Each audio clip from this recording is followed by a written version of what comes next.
আসসালামু আলাইকুম প্রিয় দর্শক, আপনারা দেখতে পাচ্ছেন আজকে কৃষি কাজ করতেছি।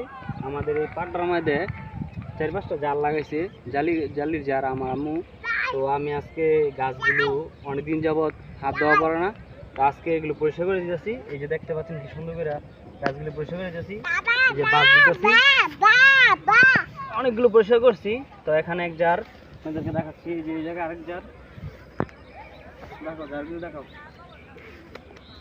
জারগুলো দেখা তো পিঁপড়া, অনেক পিঁপড়া কামড়াইতেছে। পিঁপড়ার ভিতরে কথা আছে, এই যে আরেক জার। তারপর সামনে আছে আরেক জার।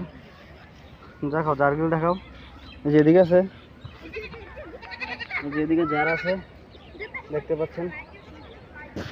এই যে আমার ছেলে আরহান আবার কাছে নিয়ে ওইদিকে দেখেন কি করে, ওই দেখেন আরহান কি করে। আরে আমার স্বাস্থ্য নিয়ে যেতেছে ছাগল, ছাগল দেখাও তো।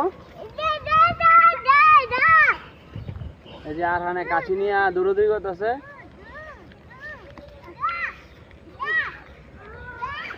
গাইস, আসলে ভিডিও বানাইতে অনেক কষ্ট। আমার পেজে আপনারা অনেক দিন যাবতই আছেন, যারা আছেন আমাকে একটু কষ্ট করে লাইক সাপোর্ট করেন, লাইক দিয়েন, ফলো দিয়েন, আর আমার ভিডিওটি একটু কন্টিনিউ দেখেন, কারণ ভিডিও বানাইতে অনেক কষ্ট। অনেক দিন যাবত ভিডিও বানাইতেছি না, তো আজকে গাছগুলো পরিষ্কার করতেছি, জালি গাছগুলি। তো এই ভিডিওটি বানাইতেছি। তো ভিডিওটি যদি ভালো লাগে দেখা, তাহলে ভালো থাকেন। আসসালামু আলাইকুম। তো আমার ছেলেও আমার সাথে অনেকক্ষণ গাছগুলো পরিষ্কার করলো। এই যে দেখতে পাচ্ছেন কাছি দিতে চাচ্ছে না, কাছি দিলে চিকা পারে, দেখছেন কাছি হাতের থেকে নিলেই চিকা পারে। তো এখন আমাদের গাছ পরিষ্কার করা শেষ। তো একটা উদ্দেশ্যে কথা বলবো আপনাদেরকে, আমি পেজটা অনেক কষ্ট করতেছি খাড়া করার জন্য, ধরো পেজটা দাঁড়া করার জন্য অনেক কষ্ট করতেছি। আপনারা আমার পেজের পাশে থাকেন, একটু আমার সাপোর্ট করেন, এতটুকুই। ভালো থাকেন। আসসালামু আলাইকুম।